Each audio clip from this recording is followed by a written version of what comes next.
सुमन अपने 3 बेटे, एक बेटी, 2 बहू और पति के साथ रहा करती थी।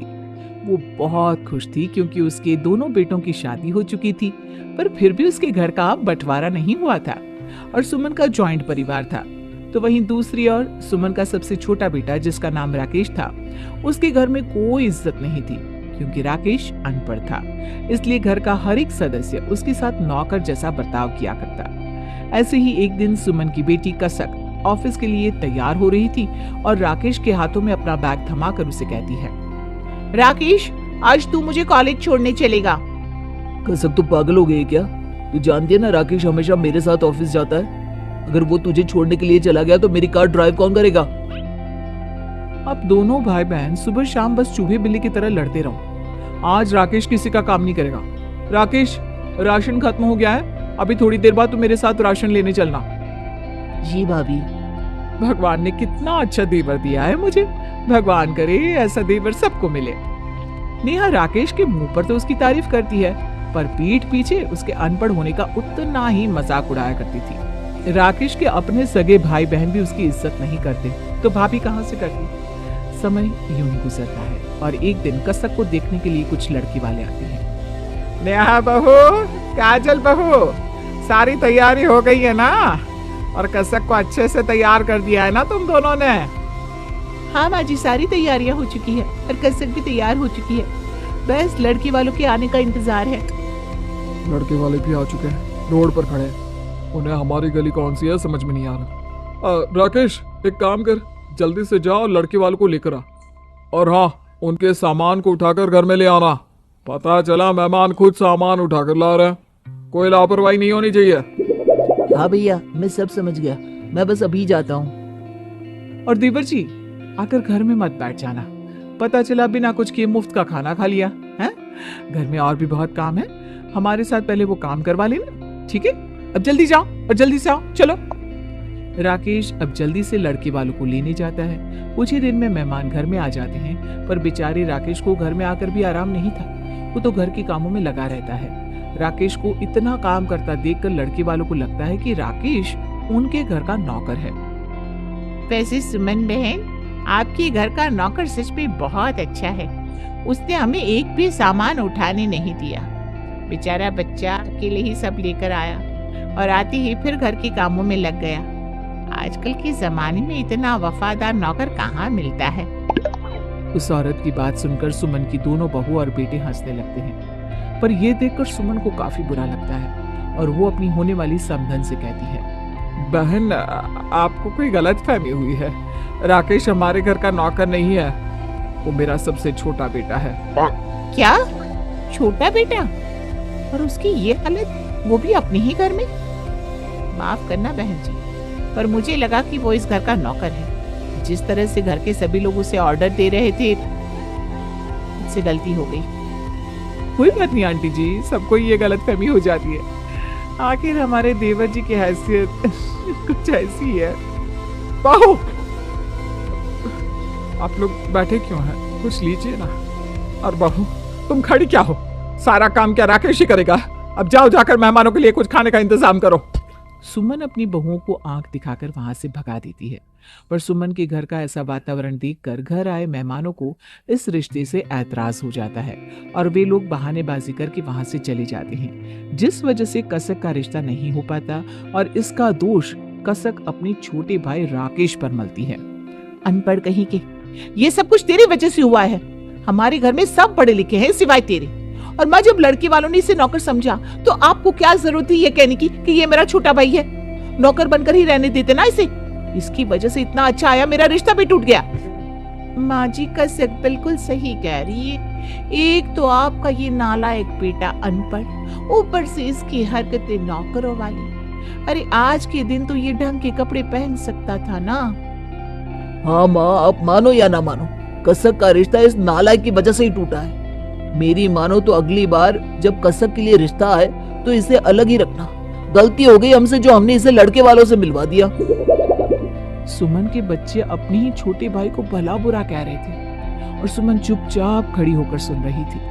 वो चाहकर भी कुछ नहीं बोलती, तो वहीं दूसरी ओर राकेश भी अपने दर्द को किसी के सामने नहीं रख पाता। और रसोई में जाकर छुप छुप कर रोता है और रसोई में ही जमीन पर सो जाता है, क्योंकि कपड़ों की तरह घर वालों ने राकेश को कमरा भी नहीं दिया था। राकेश की ऐसी हालत देखकर सुमन को बहुत बुरा लगता है और आखिरकार उसे एहसास होता है कि उसने कितनी बड़ी गलती की अपने छोटे बेटे को ना पढ़ा लिखा कर। अबे क्या हुआ भगवान, इतनी उदास क्यों? रिश्ता ही तो था, नहीं हुआ तो क्या हुआ? अपनी कसक बिटिया के लिए इससे भी अच्छे घर का रिश्ता आ जाएगा। हमारी बेटी बहुत होशियार है। मैं कसक के लिए परेशान नहीं हूँ। ये रिश्ता नहीं हुआ तो क्या हुआ, दूसरा कोई रिश्ता हो जाएगा। मैं परेशान अपने बेटे राकेश के लिए हूँ। उसके अपने सगे भाई बहन उसके साथ ऐसा व्यवहार करते हैं मानो जैसे वो सौतेला हो या फिर इस घर का नौकर। हमारे बेटे को आज तक कुछ नहीं मिला। वो अपने हक हिस्से के प्यार से हर चीज से वंचित रह गया और इन सब के दोषी हम हैं। हम। अरे भाग्यवान, ऐसा क्यों बोलती हो? हमने राकेश का भी तो एडमिशन करवाया था। अपने बाकी बच्चों की तरह हमने उसे भी पढ़ाना चाहा था, पर वही नहीं पढ़ना चाहता था। उसने खुद ही अपनी पढ़ाई छोड़ दी। क्या आपको सच में लगता है कि राकेश पढ़ना नहीं चाहता था? आप चाहे कुछ भी कहो, पर गलती हमसे हुई है। जब आपका बिजनेस डूबा तब हम अपने किसी भी बच्चे को सही शिक्षा नहीं दे पा रहे थे और हमारे किसी भी बच्चे ने हमारी मजबूरी नहीं समझी। पर राकेश ने अपनी पढ़ाई छोड़ दी और आपके साथ छोटी सी उम्र में ही काम करने लगा और इसका नतीजा यह निकला कि हमारा सबसे छोटा बेटा अनपढ़ रह गया और हमारे बाकी बच्चों ने तरक्की कर ली। और शायद इसीलिए हमारे बाकी बच्चे हमारे राकेश के साथ ऐसा दुर्व्यवहार करते हैं। इतना बोलकर सुमन फूट फूट कर रोने लगती है। सुमन की आंखों में आंसू देखकर दिलीप को बहुत बुरा लगता है और वो चुपचाप सो जाता है। पर आधी रात को दिलीप की आंख खुलती है और जब वो पानी लेने के लिए रसोई घर में जाता है तो वो देखता है कि उसका बेटा जमीन पर बिना कुछ बिछाए लेटा हुआ है। अपने बेटे को जमीन पर गर्मी में सोता देख अब दिलीप को भी अपनी गलती का एहसास होता है। सुमन, तुम सही कह रही थी। हमने अपने बेटे राकेश के साथ बहुत नाइंसाफी की है, पर अब हम कुछ नहीं कर सकते। हम चाह कर भी उसे उसका हिस्सा नहीं दे सकते, क्योंकि हमारे बाकी बच्चे उसकी जरा भी कद्र नहीं करते।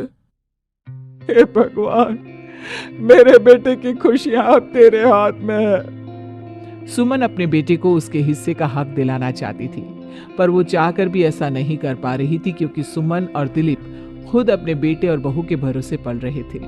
समय यूं ही बीतता है और कसक की शादी हो जाती है और कसक के जाने के बाद नेहा और काजल अपने पतियों के साथ मिलकर राकेश के साथ और भी बुरा व्यवहार करते हैं। दीदी क्या करूं, रात का खाना फिर से बच गया। कल भी खाना फेंकना पड़ा था, लगता है आज भी खाना फेंकना पड़ेगा। अरे काजल, तो पागल हो गई है क्या?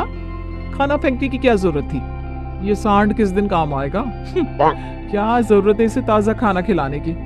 कल से घर में बचा हुआ बासी खाना इस गेंडे को दे देना। खाना बर्बाद नहीं होना चाहिए। अब क्या था, काजल घर का सारा बचा हुआ बासी खाना राकेश को खाने के लिए दे देती है। राकेश जब खाने में बासी खाना देखता है तो वो अपनी भाभी से कहता है, भाभी, ये तो रात का खाना है, आज खाना नहीं बनाया क्या घर में? माफ करना देवर जी, खाना खत्म हो गया। और वैसे भी अगर सब ताजा खाना खाएंगे तो रात का बचा हुआ कौन खाएगा? अब रोज रोज खाना फेंक तो नहीं सकते ना। इतना बोलकर काजल वहां से चली जाती है। ये सब कुछ सुमन और दिलीप अपनी आंखों से देखते हैं और ये देखकर उन्हें बहुत बुरा लगता है। दिलीप तो कुछ नहीं कहता, पर सुमन अपने बेटे के साथ ये नाइंसाफी बर्दाश्त नहीं कर पाती और अपनी बहू से कहती है, बहू ये क्या है? जब घर में सब ताजा खाना खा रहे हैं तो राकेश के लिए बासी बचा कुचा खाना क्यों? वो इसलिए माँ जी, क्योंकि आपका लाडला दुलारा बेटा कुछ काम धंधा नहीं करता। ये घर हमारे पतियों के पैसों से चल रहा है।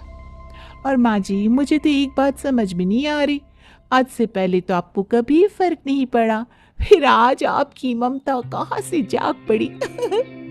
जो चीज जैसे चल रही है वैसे चलने दीजिए जी। बहू, तुम सब जो कर रहे हो ना राकेश के साथ, वो अच्छा नहीं कर रहे। भगवान सब देखता है। भगवान की लाठी में आवाज नहीं होती, पर जब उसकी लाठी बोलती है ना तो अच्छे अच्छे लोग रास्ते पर आ जाते हैं।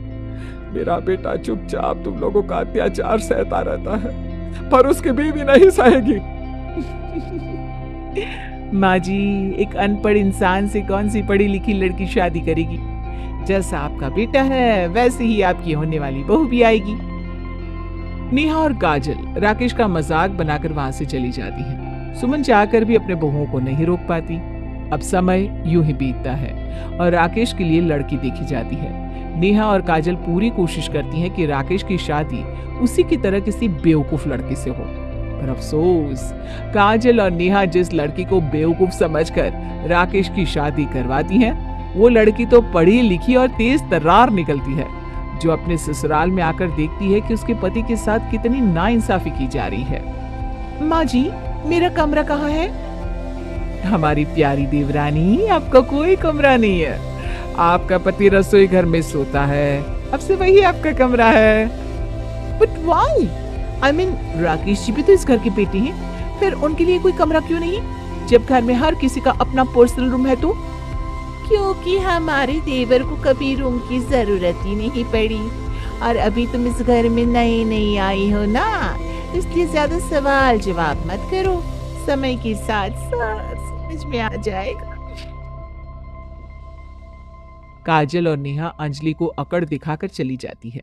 अंजलि को अपनी दोनों जेठानी की अकड़ पसंद नहीं आती और वो देखती है कि उसका पति घर में आती ही घर में झाड़ू पोछा बर्तन कपड़े सारे काम कर रहा है। अपने पति को घर में नौकर की तरह काम करता देखकर अंजलि को जरा भी अच्छा नहीं लगता। राकेश, ये सब कुछ आप क्यों कर रहे हैं? मैं, भाभी, माँ जी सब है ना, हम सब करेंगे ये, आप इसे छोड़िए, मैं कर लेती हूँ सारा काम। अरे नहीं नहीं अंजलि, वैसे भी मैं पहली बार नहीं कर रहा। जब से पापा का बिजनेस डूबा है तब से मैं इसी तरह से मेहनत मजदूरी कर रहा हूँ, और घर के काम भी। भाभी का काम तो सिर्फ खाना बनाना होता है। राकेश जी, भाभियों का काम सिर्फ खाना बनाना नहीं, बल्कि अपने पतियों के कपड़े धोना, घर के बर्तन साफ करना, माँ जी की सेवा करना और आपकी इज्जत करना है। अब से आप इस घर के कोई काम नहीं करेंगे, आप भी बाकियों की तरह बाहर नौकरी करेंगे। आपको इनकी गुलामी करने की कोई जरूरत नहीं है। जब पापा का बिजनेस डूबा तब आपने पापा के साथ काम करके अपने पिता की मदद की और घर चलाया, पर ये सब इन लोगों को दिखाई क्यों नहीं देता? राकेश बेटा, अंजलि बहू बिल्कुल ठीक कह रही है। हमसे गलती हुई जो उस समय हमने तुझे पढ़ाया नहीं और घर की जिम्मेदारी तेरे सर पर रख दी, जबकि घर की जिम्मेदारी तो इस घर के बड़े बेटों को उठानी चाहिए थी। कोई बात नहीं माँ। अंजलि आते ही अपने पति को घर के काम करने से रोक देती है और अपने जेठ का ड्राइवर बनने से भी। अंजलि के कहने पर राकेश घर का कोई काम नहीं करता और बाहर जाकर नौकरी की तलाश करता है। ये सब देखकर काजल और नेहा को बहुत गुस्सा आता है और वो अंजलि से लड़ने लगती है। तुम आखिर खुद को समझती क्या हो? हाँ, भूलो मत, तुम गांव की गवार देहाती हो जिसे हम इस शहर में लेकर आए। अरे तुम्हें तो हमारा धन्यवाद करना चाहिए। माइंड योर लैंग्वेज भाभी। माना कि मैं गांव से हूँ, पर आप भी भूलो मत कि मैं आपसे ज्यादा पढ़ी लिखी हूँ और राकेश जी अच्छे लड़के हैं। मैंने राकेश जी से शादी उनकी अच्छाई देखकर की थी, क्वालिफिकेशन देखकर नहीं। और मेरे पति आप लोगों से ज्यादा समझदार हैं। वो घर चलाना भी अच्छे से जानते हैं, इसलिए वो घर के काम नहीं बल्कि बाहर जाकर काम करेंगे। एक बात और, अब आपके दिन खत्म हुए, अब आप सब अपनी उल्टी गिनती गिनना शुरू कर दो। और हाँ, धन्यवाद जो आप मुझे यहाँ लेकर आई। यहाँ आने के बाद कम से कम मुझे राकेश जी के बारे में तो पता चला। अंजलि आते ही अपनी दोनों भाभी और जेठ को सबक सिखाती है। ये देखकर नेहा और काजल को बहुत गुस्सा आता है पर उन दोनों की एक नहीं चलती। समय यूं ही बीतता है और एक दिन अंजलि देखती है कि उसकी दोनों भाभियां उसके पति को अपने पतियों का झूठा बचा हुआ खाना निकाल कर दे रही थी। ये देखकर अंजलि अपने गुस्से पर काबू नहीं रख पाती और अपने पति के लिए निकाला हुआ खाना डस्टबिन में फेंक देती है। अंजलि, ये क्या बदतमीजी है? तुम्हारी हिम्मत कैसे हुई खाना फेंकने की? कोई बात नहीं काजल, इसे जो करना है करने दो। ये नहीं जानती इसने अपने पति का खाना फेंका है। आज इसका पति भूखा रहेगा और क्या। मेरा पति अब कभी भूखा नहीं रहेगा और ना ही वो रात का बचा हुआ खाना खाएगा, ना ही किसी का झूठा। अब से रसोई घर मैं संभालूंगी और खाना भी मैं बनाऊंगी। फिर देखती हूँ कि कौन मेरे पति को झूठा और बाकी बचा हुआ खाना खिलाता है। इतना बोलकर अंजलि अपने पति के लिए खाना बनाने लगती है। नेहा और काजल उसे रोकने की कोशिश करती हैं, पर अंजलि इतने गुस्से में होती है कि वो दोनों चुपचाप वहां से निकल लेती हैं। धीरे धीरे अंजलि अपने पति को वो सम्मान, वो इज्जत दिलाने लगती है जिसका राकेश पर अधिकार था। समय यूं ही गुजरता है और अब अंजलि कमरा बनाने की बात करती है। मैं जब से यहाँ आई हूँ तब से सबकी मजबूरी ही देख रही हूँ, इसलिए मैंने फैसला कर लिया है कि अब इस घर में एक और कमरा बनेगा। आप लोग तो इतने मजबूर है कि पैसे दे नहीं सकते, पर मेरे पति ने इतने पैसे कमा लिए कि हम अपने लिए एक कमरा खुद बना सके, इसलिए अब हम रसोई में नहीं रहेंगे। ऊपर का पूरा फ्लोर हमारा रहेगा, क्योंकि वो फ्लोर मैं अपने पति की कमाई से बनवा रही हूँ। राकेश, तेरी बीवी का दिमाग खराब हो गया है क्या? उसको समझा, ऊपर अब कोई फ्लोर नहीं बनेगा और तुम दोनों रसोई में रहोगे। भैया, मैं अंजलि को नहीं रोकूंगा, ऊपर फ्लोर बनेगा। अब मेरी अपनी खुद की भी तो फैमिली है और मैं अपनी फैमिली के साथ किचन में और नहीं रह सकता। अरे वाह, जोरू के आते ही जोरू का गुलाम हो गया, अपने भैया से जुबान लड़ा रहा है। अमित बेटा, तू भी तो जोरू का गुलाम है। अमित, नेहा बहू और काजल, अंजलि बहू ने बिल्कुल सही फैसला लिया है। और भूलो मत, ये घर हम बूढ़े बुढ़िया के नाम है, और वैसे भी इस घर में जितना तुम दोनों भाइयों का हिस्सा है उतना ही राकेश का भी है। अगर वो ऊपर फ्लोर बनाना चाहता है तो इस घर में थर्ड फ्लोर बनेगा, क्योंकि अब इस घर में राकेश भी अपनी कमाई देता है। हमने अपने बेटे राकेश के साथ पहले ही बहुत सारी नाइंसाफी कर रखी है, पर अब और नहीं। पहली बार दिलीप अपने बेटे राकेश की साइड लेता है और अपने दोनों बेटों का मुंह बंद कर देता है। अपने सास ससुर को अंजलि और राकेश की ओर देखकर नेहा और काजल भी चुप हो जाती हैं और अपने घुटने अंजलि के सामने टेक देती है, जिसके बाद अंजलि और उसके पति को भी पूरा सम्मान मिलता है और वो लोग भी काजल और नेहा की तरह घर में रहते हैं।